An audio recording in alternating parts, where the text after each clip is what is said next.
постапи правилник за избор на судии од Академија во основните судови. Нешто во врска со изборот на академците дотакна и колегата, односно професорот Тупанчевски.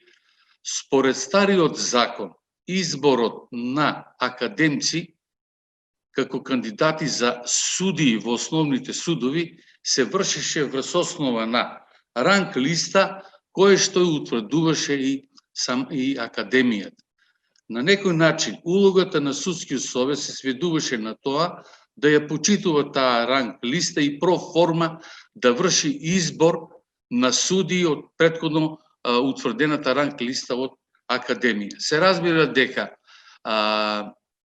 по таква ситуација се губи надлежноста и само про форма судскиот совет врши избор на судии во основните судови од академија. И поради тие причини со новиот закон се даде можност на судскиот совет преку интервју на кандидатите кои што се предложени од страна на академија да се доделат 10% од бодовите кои што тие ги освоиле.